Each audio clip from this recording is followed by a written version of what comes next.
put it in chat. And now over to you, Ralph. Thank you. All right. Again, thank you for your patience. I really appreciate my computer had completely crashed and I couldn't email anybody or do anything. Yeah, sure. It's okay. It's okay. So welcome everybody, everywhere near and far. For me, good morning. Let's talk about overcoming burnout. Let me introduce myself briefly though. For those of you who haven't met me, my name is Ralph Schurg, as you can see there. I'm a consultant with LifeWorks. I have been for about 20 years. In my day job, I do consulting as well. I'm a leadership development consultant and team development, leadership development. I've been doing that for over a quarter century. The last 10 years had a lot of focus. I mean, I do executive coaching, but I also have a lot of focus on DI leadership work, diversity, equity, and inclusiveness. Last 5 years, a lot of work around high-performing teams, and have been lucky to work in many different countries and cultures, spent a lot of time in Asia for a while as well. And so I've always been very focused on cross-cultural leadership and work. I think that's about it. I have a master's in management or a business in psychology. I originally went to graduate school because I wanted to become a licensed psychologist. So I did a clinical internship for a year and a half, but pretty much during that year decided I'm not going to pursue that and go into the business world. I teach on the side at the University of Minnesota. I'm an adjunct faculty there. I teach a class there, and that's where I'm based, Minnesota, in the U.S., right in the middle, top middle, in the Twin Cities, Minneapolis, St. Paul, and I'm specifically in St. Paul. And last thing, I'm married. I have a 9-year-old daughter, and we adopted our nephew 2.5 years ago, who's 18 and going to college. So with that, let's get going. Now, I want to offer up, and I know there's quite a few of us here, but if there's a question, a thought you have, or an experience you can share, with burnout or things like that, please feel free to do that. And at any point, put it in the chat. I'm always monitoring it. It doesn't interrupt anything. And also, I just want to say, if there's a question or a thought you have that you're a little hesitant about asking, err on the side of asking or sharing, because usually those questions and stories are the best ones. There are no questions at this moment, so I'm sorry, I could hardly hear you. Go ahead. Okay, I'm just going to keep going. But anyway, feel free to put it in the chat. And if there's something you're not sure about asking, because maybe you don't want to ask it in front of everyone, feel free to send it to me as a direct message, and then I can just read it to everyone and they can benefit from it. So I just wanted to offer that up. So let's take a look at burnout. So first of all, let's define it, right? And then we're going to talk about some resilience strategies that all of us can utilize to, to some extent prevent burnout, but also to help us work through it. And then we're going to talk about proactive team cultures that can help us mitigate or minimize burnout, and then some strategies for overcoming it as well if you're experiencing it. So what is burnout? That's the really important piece to define that, because there's a lot of misunderstanding around burnout out there. It's actually a diagnosable condition in psychology. It's been added to the DSM, which is the Diagnostic Statistic Manual that's used by psychologists and psychiatrists to diagnose mental disorders. And so let me see here. What is the difference between a burnout and a depression? Oh, that needs medical treatment. Great question. So what's the difference between burnout and depression that needs medical attention? Now, they both can actually need professional attention, not necessarily medical attention, but professional attention. So the biggest difference is that burnout can lead to depression, but depression doesn't lead to burnout. That's the one difference. The other thing is that burnout is a condition that stems from and comes from an exhaustion. So exhaustion is really the main cause. Depression isn't caused by exhaustion. Right? Depression is caused by a biochemical imbalance in the brain, by an imbalance in the neurotransmitter serotonin in the brain. Your serotonin levels can be great when you're in burnout. People can actually still be very balanced overall in their mood state, in their mental state, while being in burnout.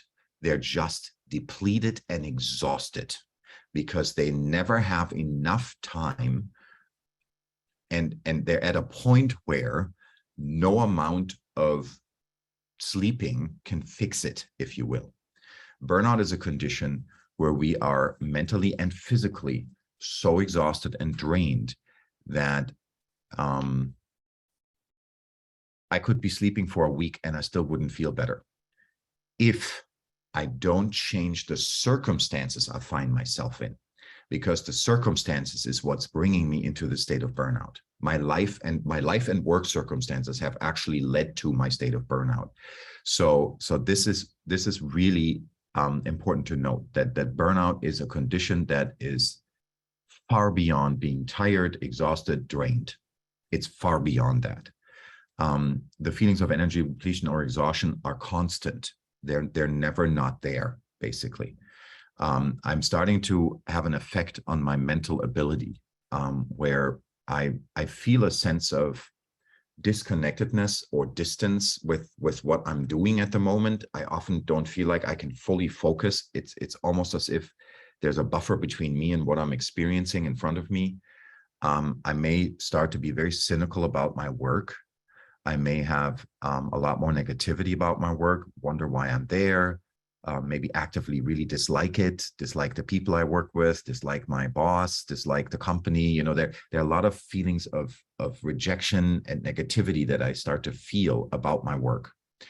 And there's my efficiency is evaporated. I'm unable to be as efficient as I need to be, or as I usually am. It's really it's hard to explain this, but for someone here who has experienced burnout, you know what I'm talking about. Let me put it another way. Oftentimes people think when they've worked through a really difficult project, you know, that took a couple of months or something, where you're just, you know, pushing through and you're working 60 hours a week, or, you know, it's just one of those intense times. And you get to that point towards the end of the project where you are exhausted and you feel like, oh my God, you know, I can't really go on much longer.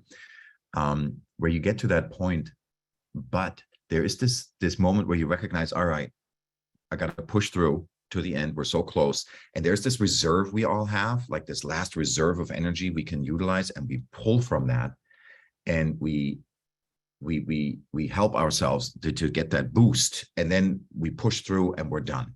But then we get to go and we get to take a vacation, or we get time off, or whatever it is, and we get to recover. And we are fine after that period of recovery.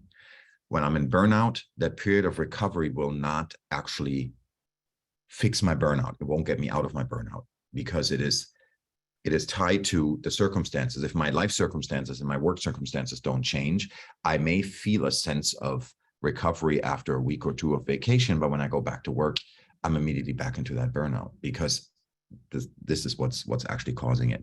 And because of all this, it's usually very predictable, because we can look at certain things in our lives and in our work that may give us an indication and help us see that we're headed for burnout.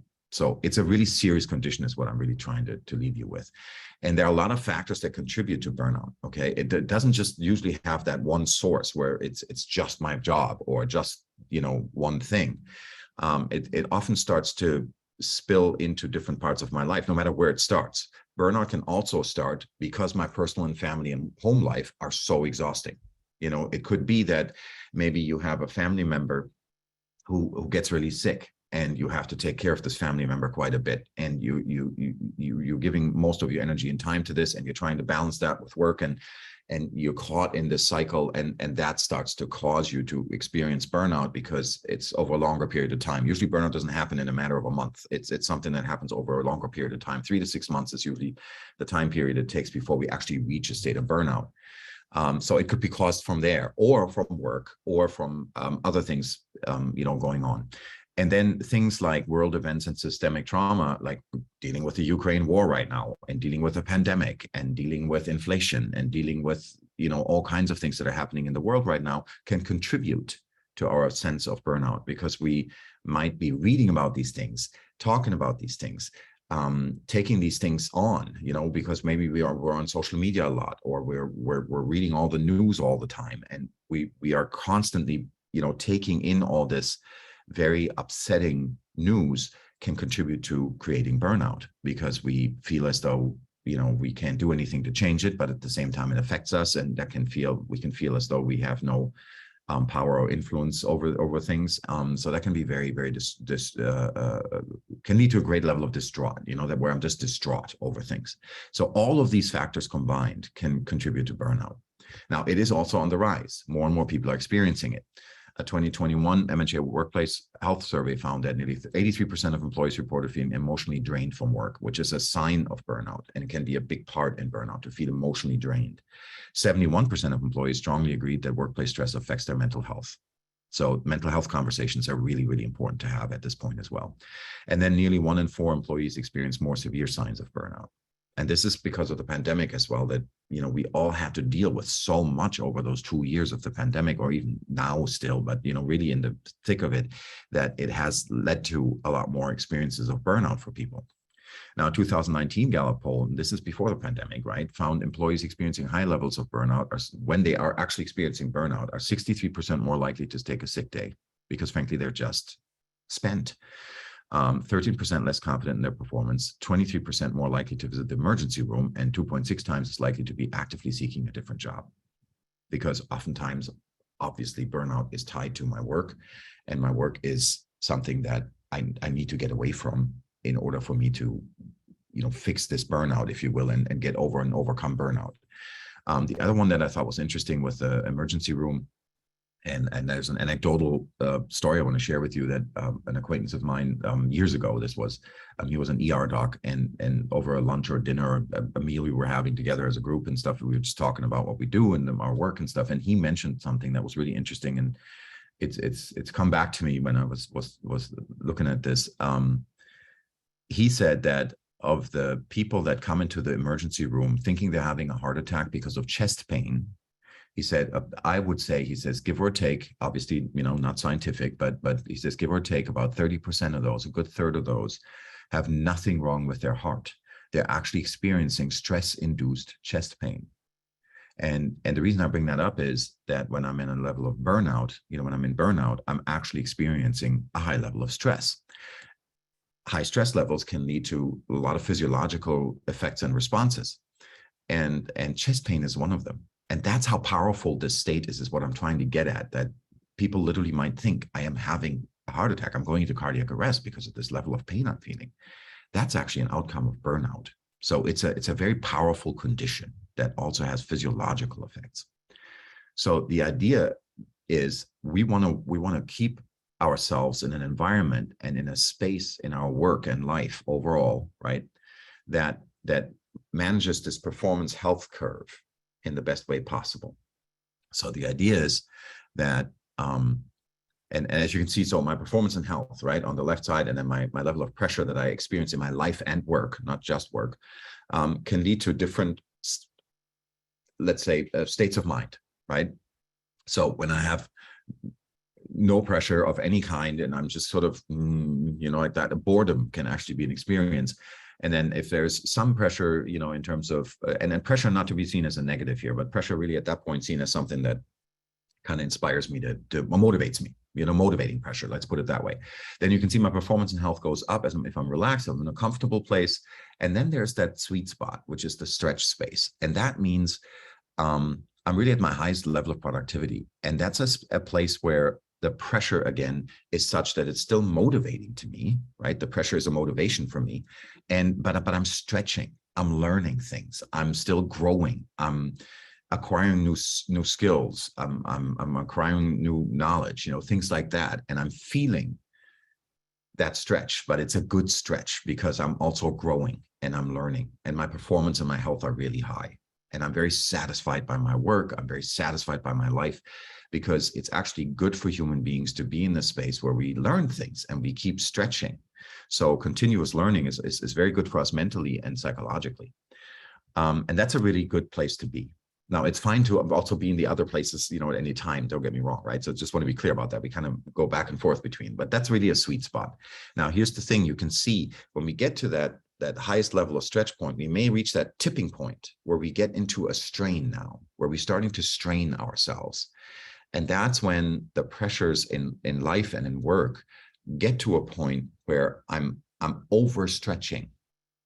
I'm now not in that space where I can still feel inspired and motivated, but I'm starting to feel drained. I'm starting to feel that strain on me because I'm overstretching, overreaching for whatever reason. Could be I feel obligated to, take on a lot of things at work or whatever it is, right? Whatever my motivation may be to do that, at that point, that pressure now turns into an actual pressure on me. Does that make sense? So when I'm reaching that point where I go into strain, I'm not motivated to stretch and grow. I am now feeling the pressure of having to perform. And that's kind of a shift in my mindset. Does it make sense? It's like it shifts. And if I keep, and that can happen at any point, and we can all have these moments in our work and life where we feel a period of time where we feel that pressure a little bit, but we may see the end of that. Like we can see, yeah, that's going to be for this long that I'm going to actually feel this type of strain, right? But I know there's an end in sight. So that can happen, and that can be normal. And then we kind of go back to the stretch and comfort, and maybe even for a relaxed time, and you get the idea. Burnout happens when we go into that strain space and we stay there. And we don't have a break, and we don't get to come back to the stretch and comfort and relaxed place. We are constantly in the strain space. That's when our discretionary effort goes out the window. We don't have any extra energy left. We're at that point, remember I mentioned, we may be in a time and place where we're really pushing hard on finishing something or getting that project done, but we get to the end of our rope, and then we kind of feel like, okay, but I have that last reserve, and then you can pull that to get across the finish line. That's already been used by you. When you're getting into burnout, that's gone. You don't have anything else left. And that's when your discretionary effort is done. You are completely fatigued.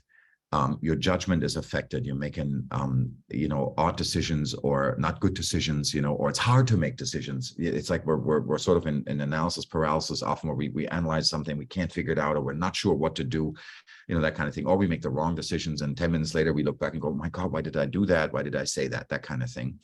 And we eventually get into that complete exhaustion and depletion. And that's also when we start to develop health problems. And we're reaching burnout. And our body is also starting to really be affected. So it's a really serious place to be. So what do we do?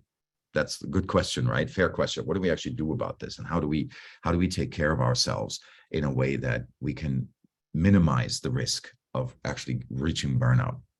So the first thing is, and I'm sure I've mentioned this before, but let's revisit this in line with burnout. We want to remember and reconnect to something here, and that is the fact that we have a control over something very essential, all of us as human beings, and that is we have full control over our thoughts and the feelings we experience and the actions we take based on those thoughts and feelings. That's actually in our control. When I'm in burnout, I have lost that control. I've given up that control. Okay. I do not feel that I have any control over those things. I am overwhelmed by my own thinking. I'm overwhelmed by my feelings. I become a victim to my own thinking and my own feelings. I feel, and that adds, of course, you can tell, right? If I feel that way, that I can change how I feel or think, it's just happening to me, adds to, experiencing more burnout, because I'm now feeling completely lost, right? I have no control over anything anymore. So that's part of what people feel as well when they're in severe burnout, is a lack of control. So it's really important for us to try and remember this and practice control over our thoughts and feelings as much as we can. I'm trying to think of a way to relay how empowering that is, for us to remember that we are in charge of our own thinking and we have control over our feelings. At the end of the day, we actually do. Now, we all forget this at times. I've been practicing this and knowing this for 30 plus years. And I still have my moments when I lose sight of the fact that my thoughts are mine and my feelings are mine. I will blame someone else, or I will blame a situation for the way I feel. Put me in busy traffic, on the highway, and somebody going too slow. Of course, the reason I feel frustrated is because they're going too slow. Their going slow is causing me to be frustrated, right? I'll be convinced for that moment. But as a matter of fact, what's happening is that person is just going the speed they're going for whatever reason. My thoughts about them going slow is what's giving me the experience of how they are going slow. Does that make sense? It's not the fact that they're going slow. They're just driving at a certain speed. That's just situational. That's just life happening. They're just driving at, 60 kilometers an hour when they're supposed to go 80. my thoughts that I'm having about that is what's giving me the frustration, because in my thinking, they should be going faster. They should be going 80. Why aren't they going 80? Those thoughts are giving me the experience of frustration of them going 60. That's it. Now, at that moment, I'm not aware of that. So in my mind, it's their fault that I'm frustrated. And we're very convinced of this at that moment. And that is when we forget that we are actually the creator of our experience moment to moment. And when we forget this and our thoughts start to run the show, as in we become our thoughts, we're no longer the thinker of our thoughts, right? When that starts to happen, that opens the door to burnout. Does that make sense? Because when I'm starting to lose control over my state of mind, over my feelings, and by the way, I just want to be clear, when I say we lose control over them, it doesn't mean we're going out of control. That's not what I'm saying, right? Some people can literally go out of control. That's different. It's a completely different, something we would have to talk about as a mental state. But what I'm talking about is just this very normal human thing that happens where we forget that we are the thinker of our thoughts and we become our thoughts. And when that happens, that's when burnout can really begin to accumulate, or the type of thinking and the feelings we have that lead to burnout start to accumulate, because we don't know, we can't do anything about them. People in burnout feel overwhelmed. They feel like they have no control over their life circumstances. They feel they're a victim to what's happening to them. And that's a feeling of powerlessness, right? And that's not a very good feeling. So remembering this is the biggest thing we can do for ourselves. And let me give you an example for how you might be able to do that. The next time you're having a situation like I just described, right? Something simple, like being frustrated at someone in traffic or something like that, or at the supermarket in the line, or something where you feel that, what are they doing? That kind of thing. And you notice that you're feeling that. Take a moment and do this, like a timeout, right? And stop. And just internally, this is all internal, right, in your brain. And you go, wait, hang on. What's happening here is what's happening. But how I'm experiencing this is because of the thoughts I'm having right now. What thoughts am I actually having right now? And ask yourself that. Just try that out. Okay, don't believe me. Just try it out for size and see what happens. But just stand there or sit there, or whatever it is, whatever situation you're in, and stop your thoughts and recognize, wait a second, I'm feeling the way that I'm feeling right now because of the thoughts that I'm having. So what thoughts am I actually having right now that I wasn't really aware of just a second ago, because they're actually giving me my feeling, my experience that I'm having. And this is a superpower we have as human beings. We can actually watch ourselves think. That's as far as we know, no other sentient being on the planet can do that. So we can volitionally, willfully, we can say, okay, hang on, stop. Let me take a look. And then just step back mentally and take a look at what it is that you're actually thinking, because these thoughts that you were having unconsciously, now make them visible and conscious, are the ones that are giving you the experience you're having at this moment. And then take a look at that and then ask yourself, are these thoughts helpful to me? Do I like the way I feel because of these thoughts? Are they helping the situation? Are they changing the situation, these thoughts and the feelings that I have with them? And if my answer is no to any of them, then try this. Say to yourself and declare to yourself, I am disengaging from this thinking. I'm choosing to disengage from these thoughts. I'm getting off this train of thinking. We often call that, right, a train of thought. I'm getting off this train of thinking. This is not helpful to me. I'm disengaging from it. Try it out and see what happens. You'll be surprised. And the thing is here, you're not changing the thoughts. You're not overcoming those thoughts. You're not replacing them with positive thinking. You're not telling yourself you're a horrible person for thinking this in the first, nothing like that. There's no judging. You just see them for thought that you created, and you are choosing to disengage from the thoughts, because that's up to you to be engaged or not engaged in those thoughts. At first, it may seem a little weird and a little strange, but give it a shot and see what happens. If you can start to create more of a habit to pay attention to what's actually on my mind right now, that's giving me the experience I'm having, the more you pay attention to that and practice this sort of disengagement, the less likely you are to experience burnout.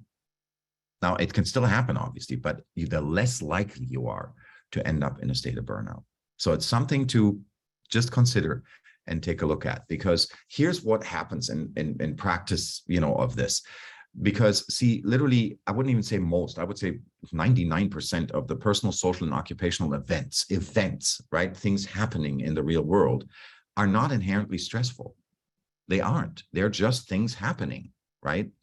Now, how we react to or perceive and create the experience of what the event is in front of me actually determines whether it will cause stress for me or be distressful for me or not.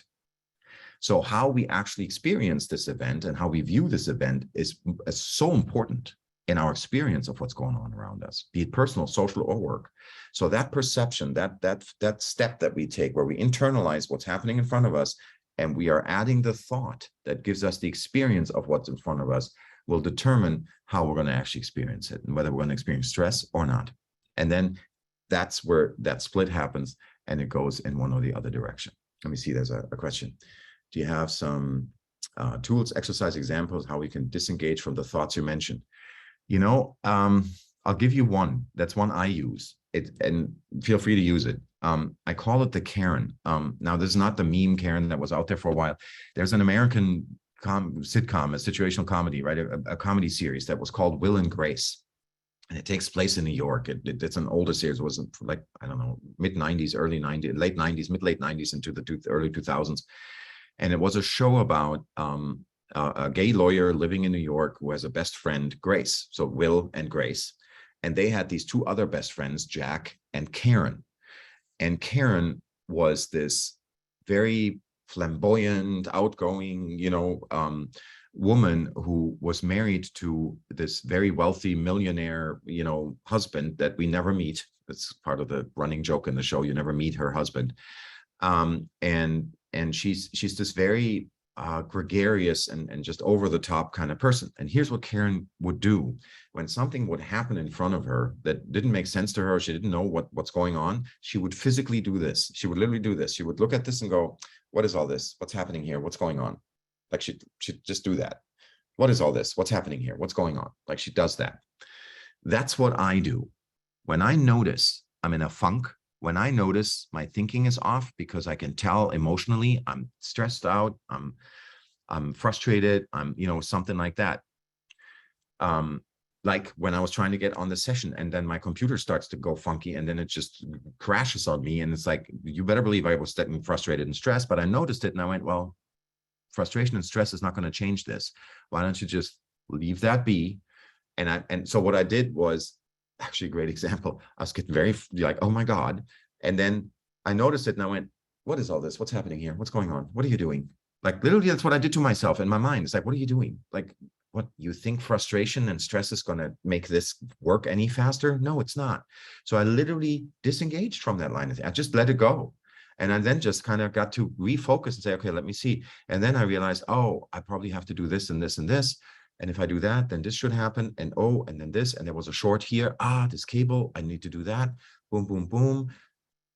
Reboot the computer, try this. Oh, here we go. If I use this, boom, and it was back up. Now, would it have happened just as fast if I had been really frustrated working on it? I don't know, maybe, right? But the difference is I didn't let myself get taken over by that frustrated and stressful thinking at that moment because it wasn't going to be helpful for me. I still was going to fix it as quickly as I can, right? And so that would be, Karen, doing a Karen would be one way to do that, but find your own way where it helps you to be able to say, wait a second, what is all this? What's happening here? What am I actually thinking? and I tell you, when we do this internally, it also lightens us already. It just helps us to kind of, so it's just my thinking. It's not actually right here. It's actually right here. What's, so find your own Karen. Or feel free to use Karen, obviously, if that would work for you.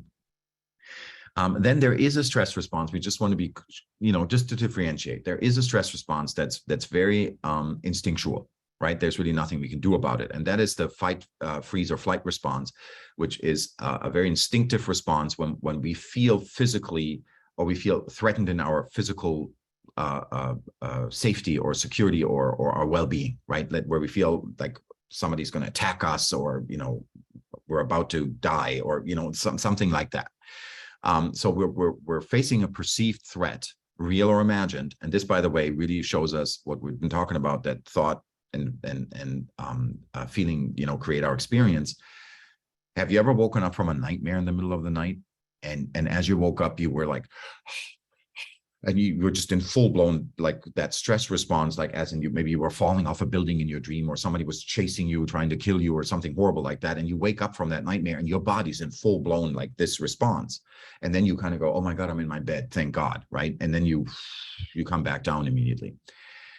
That's a demonstration for us. It's a reminder for us to understand that our brain doesn't know the difference whether what I'm thinking about here is a thought in response to something in the real world, in the physical world around me, or if it's something I'm literally just thinking, like at night dreaming it. I'm just dreaming it. It's not happening at all around me. The brain doesn't know the difference. It will still cause us to respond. Isn't that fascinating? So we tend to forget how we actually experience everything internally. That's where our life happens. It doesn't happen out here. It happens in here. And so the brain doesn't know the difference. So it will have that threat response, even though I'm dreaming it, it's having that same threat response. So the stress reaction is triggered based on this, right? And then the hormones flow into the bloodstream. You get adrenaline, you get cortisol, you get sugar spikes. There's all kinds of things. You look it up. Sometimes it's fascinating to look at what the stress response causes physiologically in the body. It's pretty powerful. And it happens in as little as a half a second to about 2 seconds. The body goes from nothing to full response, and it prepares itself for that fight, freeze, or flight. So our muscle tension increases dramatically. We can have up to 120% of our usual body physical strength. That's why, there are pictures or stories of, people that are not super strong lifting a very heavy, weight, like a tree trunk off the person that's caught under it, or, things like that. Blood pressure increases dramatically. Our breathing and heart rate goes up. Our mental alertness is at its fullest. And our emotions of anger and fear are there, but they are utilized to be able to fight or freeze or flight. And there's a decrease in our digestion at that point. Our immune system is compromised because the body's removing resources from that to focus it on all the other things that it's increasing. Our mental creativity is not as present because we're very hyper focused on what's right here. And our emotional stability, obviously, at that moment, we're very agitated because we're experiencing this. Okay, let me see. There's another chat. Why our brain prefers to think in negative ways, even it could bring so stressful things like starts automatically. Why doesn't it give? It's a good question. Basically, the question is, why does our brain tend to be so negative with its thinking? Why does it tend to go to that and not automatically go to the more positive? Well, here's the good news. It's just a habit. Our brain going to the more negative patterns is a habit. That's all it is. We all learned it at some point. It could be from our family environment. It could be from our cultural environment, kind of the overall culture we grew up in, where people just tend to be more negative overall in the view of things. It could be all kinds of things that taught us to approach things in a more negative way. But here's the good news. It is still a choice. It's still a choice, and it's still just a habit. And if anybody here has ever had a physical habit you changed, maybe, I don't know, maybe you ate too much chocolate. I don't know. I'm just, and then you became aware of it and you said, I need to eat less chocolate. It's not healthy for me, or I'm gaining a lot of weight. And then you just make that choice. And at first it's really hard, right, to break that habit. And then you start to say, okay, I'm going to eat grapes and bananas instead of chocolate when I need something sweet. And you start to shift, and you make that shift. And then eventually you don't have any desire for chocolate anymore because you've retrained your brain. It's the same with this. We can all retrain our brain to be more positive overall. Now, this is never going to change the fact that we're still going to have ups and downs, right? And we're going to have challenging times in our lives, and we're going to have negative moments and bad experiences. That's still going to be the case because we're humans. But we can still train our brain. So here's what I'm saying. Sorry. This is what you need to know. Am I feeling good or am I not feeling good, right? I need to have a baseline by which I can measure, where am I at? Am I feeling good or am I not feeling good? When we train our brain to overall be a little more positive overall, what happens is this goes from here to here. Now, look at this. I'm still having this experience, right? I'm still having highs and lows. I'm still having that experience, but what's now here used to be here. Do you see the difference? That's what we can change. And that's what we can do by creating awareness of our own thinking more. that the next time you find yourself really negative or really judgmental or really impatient or hard on yourself, right? Who's our biggest critic? Usually we're really hard on ourselves, and you notice it, stop it, look at it, and literally train yourself to do this. This is what I do automatically. I've been practicing this for a long time, and trust me, I still have my dips. I still have my stressful moments and tough times that for me are very stressful and tough. But when the second I become aware of it, I automatically, it's a habit now. I go, what are you doing? What's happening here? And then I'm already laughing even saying it, because internally I get that sort of giggle a little bit. I'm like, oh yeah, what are you doing? What are you trying to do to yourself here? And then I can't even take it seriously anymore. And it just moves on. And what happens is I'm not suddenly like happy. No, but my mind is calmer, and I can look at what's in front of me differently, and I'm able to respond to it differently. That's really all that happens. But we can actually train ourselves to do that, much like how to ride a bike, right?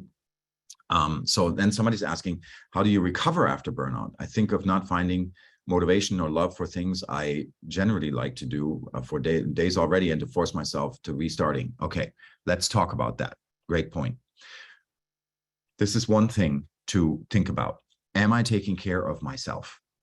Now, there's this weird thing that, and in different cultures, it's a little, it's different in different cultures. So I want to acknowledge that. But there are many cultures now where we have sort of created this idea that self-care, taking care of ourselves, is something I have to earn, right? I have to earn the right to really take a break. I have to earn the right to really take care of my well-being, to really take care of myself. I got to really get into burnout or really feel exhausted or drained before I earned the right to take care of myself. That is the worst thing we've done.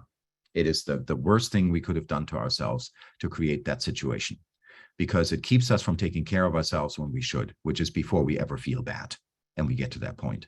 So this is the first thing. Take care of your physical health, your mental health, your emotional and spiritual health.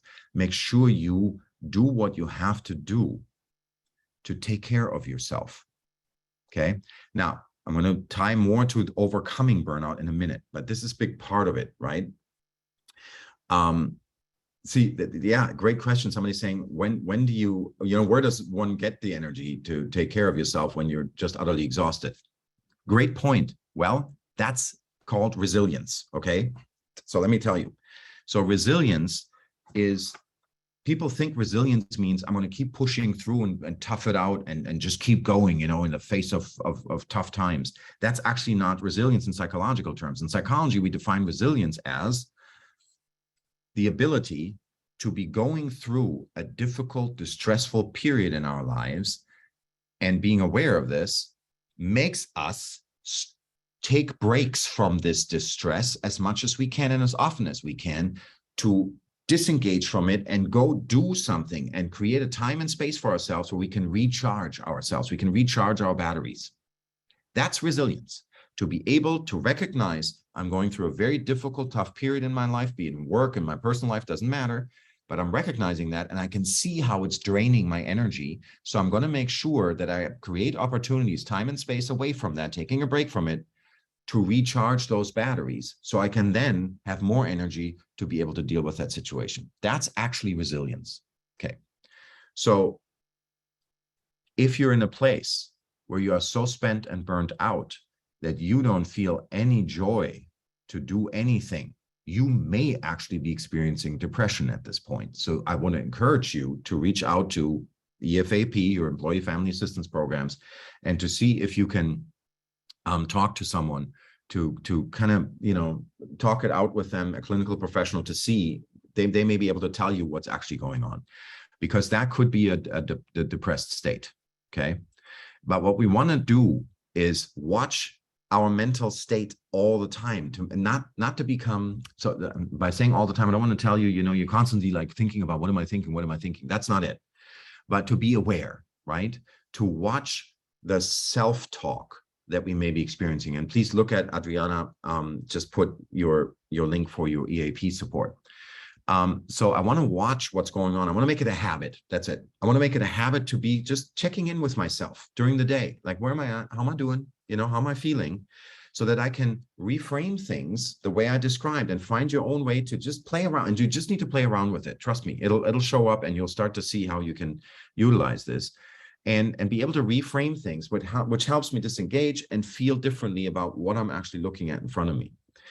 And then to also just learn from mistakes and move on. Let's not sit there and, mea culpa ourselves constantly and saying, I should have known better. I can't believe I did that. It's like, I did it. I did the best I could. Let me fix what I can. Let me apologize where I need to apologize. Let me do what I need to do to correct it. And then I can move on. Every single human being on earth makes mistakes every day. We need to remind ourselves of this, because when we're making mistakes, we're always the ones thinking we're the only one on the planet who's made that mistake, or we're the only one who's making mistakes here. Every single human being on the planet makes a mistake every day. Okay, I just want to remind us of that. Remember that the way you feel is information for you. It's just letting you know, it's the brain and the body letting you know, this is where my thinking is at. I'm totally stressed out. I'm totally afraid. I'm totally frustrated, whatever it is. Or I'm totally happy, right? It could be that too, obviously. But emotions are information. They can help us see, okay, where am I at here? Where's this coming from? Well, it's coming from my thinking, always. And then to know, oh, that's where it's coming from. Let me take a look, right? And that's something that we want to really utilize, is that emotional state is an information for us. Then to celebrate our accomplishments, we don't do that enough, because so many cultures say, oh, don't you dare, celebrate yourself. It's like, where did that come from? We're not talking about self-aggrandization, making myself I'm the best, the greatest. No, not arrogance. We're talking about, I did a good job on that. I really handled that well. And to tell ourselves that all can help us to prevent burnout first and foremost, also, right? And also help us overcome it, to also look back and say, you know what, given what was going on, I actually did a really good job. Practicing gratitude every day. Take a moment every day, especially when you're really getting stressed out. Is a good time to do this. It's a great way to cause that time out and kind of disengage, to look for something you're really grateful for in your life. And your brain may be saying, yeah, but we need to be fixing this. We need to be, and you go, no, I'm looking for something I'm grateful for. Yeah, but if you don't take, I am looking for something I'm grateful for. Hello, everybody. Like, this is internal. And your brain will try to keep getting you into the stress, and you keep saying, no, I want to find something I'm grateful for. And eventually the brain will let go, and you can find that something that you're grateful for. And the second you have that, you're in a different place. You have shifted mentally. That's the point. And you'll feel gratitude. And gratitude is love and gratitude are two powerful human emotions. And remember, while you're going through a tough period in your life, we all will have tough periods, right? Remember that this too shall pass. Nothing in life is permanent. Nothing. And I can say that because we will all in the end our life. And at that point, whatever it is that we're experiencing will be done. So nothing is permanent in our lives. And when we're in the middle of the tough period in our lives, we tend to wonder and think, oh my God, is this ever going to end? And to remind ourselves that, yes, this too shall pass, can help us in that moment of stress and distress to gain a different perspective. And sometimes it's also okay to just let things run off our back, like, water runs off a duck's back, and let things just slide off. So these are things we can do, right? And we want to consistently reflect on, where am I at? How am I feeling? And what is my role? And what are my responsibilities at work and at home? And to take a step back sometime, and really, sometimes it can help to make a physical list, handwritten out, where you just look at, what are my priorities? What are my responsibilities, my roles, right? And how are they balanced? How are things working out?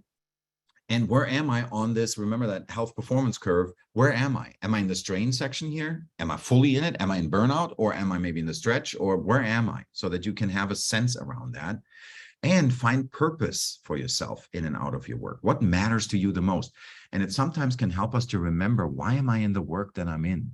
Why did I go into this in the first place? Sometimes we want to remember and remind ourselves of why we're actually doing the work we're doing. And that can help us kind of reframe and see, okay, there are still things here I really love about what I do, but let me take a look at all the things that are causing me all this stress. Is there anything I can do about that? Right? And if there's nothing I can do about it, literally nothing, well, then you need to think about if you need to make a different change, right? So somebody else is saying the biggest stress factor is a rude colleague. Problem is that the manager is protecting the person no matter what. Any advice? Oh man, it's a tough one. I'm going to just say a quick something on that. I've dealt with rude people. So actually, I had a client not long ago as a coaching client of mine, a very senior manager, and they had a person on their team that was really rude. And my advice to that client of mine was, take that person on a one-on-one, like ask them if you could meet, just the two of you, and make it a really comfortable meeting for them. Like, you know, what they like to do, have a coffee together, have lunch together, go for a walk, whatever it is, but just do something, you know, where you know they're going to be the most comfortable and you're going to be the most comfortable. Just to start there. And I said, and then go into this conversation with them, being genuinely curious, wanting to learn who they are, how they see the world, how things work for them, right? And why, to find out and learn more about why they probably are acting the way they are. Because here's the thing, rude people are rude because it makes sense to them. They're rude because this is what they need to do. This is the only way they know how to be in that moment in their life, because this is what they've learned and this is how they do it. But they're very unaware of their own thinking. They're always unaware of their own thinking, because in their mind, they're just reacting to things around them. They have no idea that they're creating their own experience. So my advice to this client of mine was, go into this conversation with as much genuine curiosity as you can, to just kind of draw them out and just kind of keep learning about their world. And it led to a really interesting conversation, which some details I can't go into, but they learned a lot about that person that they had no idea. And they basically started to feel a lot of compassion for this person and their life situation, which they started to see really made sense why they were so rude, quote unquote, because it wasn't actually rudeness. It was them just being desperate. And so they ended up just having this very, very deep conversation. And my client pointed them to EAP, told them, did you know that we have these resources? It's 100% confidential. Nobody will know you're using it, but this might be helpful to you to have someone else to talk to. And this person did that. And they said within a month, there was like a shift in that person that happened, and they completely changed. So this is ideal and perfect. I get it. But my tip is, engage with people like that outside of work or outside of stressful situations, and just be genuinely curious about them and see what happens. And if they're just rude to you and they keep being rude to you and they don't want to talk to you and don't want to talk to anybody and that's just who they are, well, then I would say you have to talk to HR, you know, and see what can be done here, because that's not right. People need to be respectful and, you know, have to common decency at work. So, so then think through and communicate your needs and boundaries as well, right? Do you know what your boundaries are? Like, I'm done with work at 6, 5, 4, whatever it is. And when I'm done, I'm done. And I'm gonna just create that boundary so that I will not let work spill over into my life. And if that's what's happening regularly right now in your work and life, then this is something you want to make a topic. Start talking about it with your other team members and your coworkers and your bosses. Or if you are a leader, start talking to your teams about it. How's everybody feeling about this? Are we all feeling a little too overwhelmed? You know, do we need to create a different pacing for ourselves? This is, yes, and is this easy? No. Can it be tough to address that? Yes. But is it what we have to do? Yes. In order to change things, we have to also learn to say no. It's part of the process. So ask yourself, start right now. And when we're done here in a few minutes, right? We have a couple of minutes here. You know, what areas of my own self-talk and self-care routines do I need to actually pay attention to? Where do I not pay attention to myself enough, right? And where can I be proactively supportive in my environment? And that was something that I was just talking about. So you want to, as an organization, not just Lenovo as a whole, but also you in your group, your team, right, as an organization. What are our expectations? Are they reasonable? Do we have fair and manageable workloads or not? Do we care about each other's well-being? Do we check in with each other on a regular basis to see how we're all doing? And do we accommodate those that might require support because they are heading towards burnout or are in burnout? And are we actually supporting them and doing what we can do to help them to overcome it? Because who wants to lose people? People who get into full burnout, remember, 63% are more likely to quit their job. So we don't want that to happen. And as a team member yourself, are you practicing healthy habits? Are you doing the things that you need to do? The resilience that I talked about. Do you create these pockets of time and space where you can recharge yourself, right? Are you talking to HR and your manager about where you're at and how you're feeling? And are you reaching out to people before you reach burnout? You know, are you actually doing those things? So this is something you need to ask yourself. Is it easy? No. It's tough because we're so trained to keep going, to keep pushing, to be hard because everybody else is doing it. No, we have to stop and say, what can we do differently? Okay, so that is a challenge. So make space for yourself to rest and recover. Create a good personal rhythm that goes well with your work and organizational rhythm and the natural and cultural rhythms of, you know, cultural festivals and festivities and holidays and the seasons that we experience. Try to tie yourself into that as much as you can, because it helps us create a more natural rhythm for ourselves, a more healthy rhythm for ourselves. And it starts and stops with our awareness of where are we at any moment mentally, right? Where am I actually at? And so if a colleague is struggling with burnout, you all know, you know, they're missing deadlines, they're struggling, they may be telling you they're exhausted and overwhelmed, they may complain of a lack of a good night's sleep, they haven't slept in God knows however long, they may have a great increase in negative talk about work, they may be irritable, angry, frustrated, their quality of work may drop. You know, these are some signs that might show you somebody's experiencing burnout. You want to reach out to them and check in with them. Just like I mentioned before, create a one-on-one and ask them, hey, do you want to go grab a coffee? And start the conversation by simply asking them, how are you? And then don't say anything until they've answered. How are you? And let them answer. It creates a powerful space for them to be able to tell you how they are or choose not to tell you how they are. But that'll tell you where this conversation can go, right? So you can just ask, how are you? And if you in that conversation can find out that they're really struggling and having a hard time, and you are practicing, you know, really good listening, you're actively listening, you're expressing empathy, you suspend all judgment, you're just curious about where they're at, and you let them know the conversation is confidential, obviously, you may find out they're really struggling. At that point, you want to ask them, after they've shared with you how they're feeling, ask them first, is there anything I can do to help? Or what can I do to help? Because they may say to you, you know what, now that I got to talk to you and just kind of get it all out, I actually already feel so much better. I think that's all I needed right now. I'm actually feeling thank you so much for talking with me. I already feel much better. That could be the answer. Now, if they're saying, I don't know, I'm just, you know, now that I've told you, I realize how bad things are. That's when you want to offer the resources to them and say, hey, did you know we have EAP? Did you know there's all these resources available to you that you can utilize to get some support for yourself? And then maybe agree on a follow-up meeting so they know you want to stay engaged with them, right? You care. You want to know how they're going to do and how they're doing.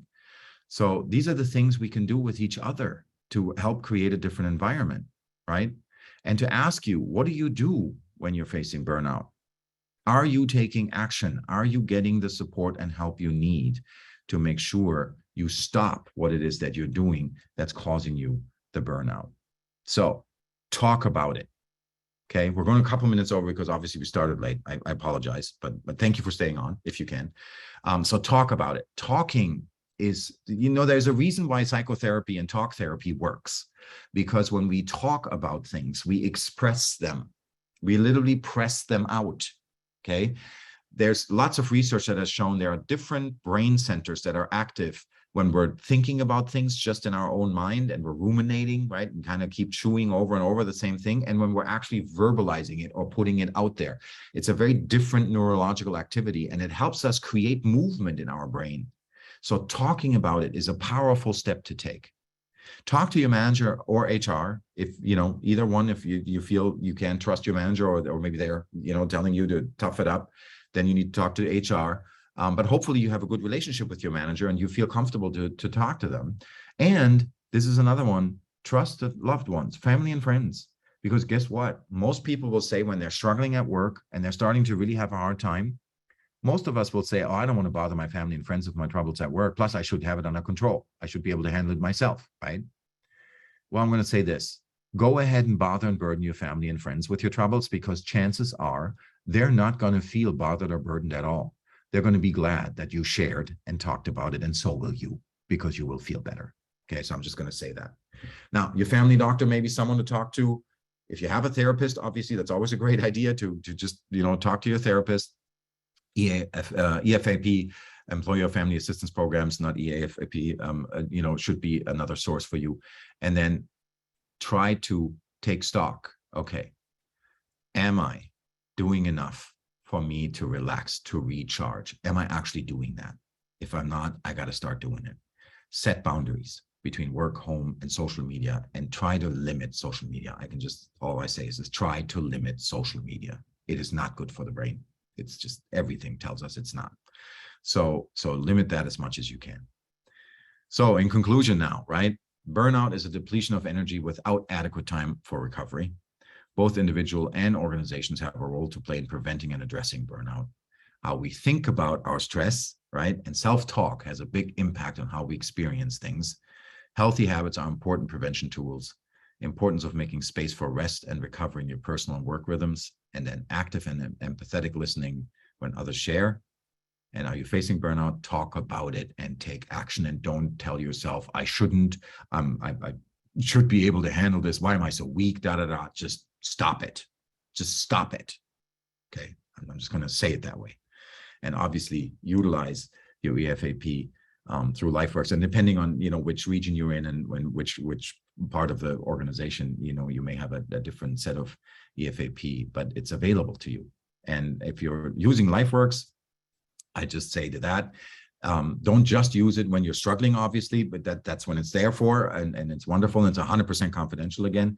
But there's also lots of resources here. There's articles on things. There's more on this topic you can read up on. There are on-demand podcasts and webinars, 15-minute webinars on different topics. There's all kinds of things here that you can tap into. So I just want to offer that up as well as just a general resource. So with that, we're at the end. Again, sorry about the troubles in the beginning. I'm glad we all hung on and we got to do this session. And everybody have a wonderful rest of your day. Good to see you. Thank you for being here. I really, really appreciate it. Thank you very much, Ralph. And thank you everybody for joining. And the recording will be available on our page. And we will try to send you also the recording. Thank you very much and have a great day.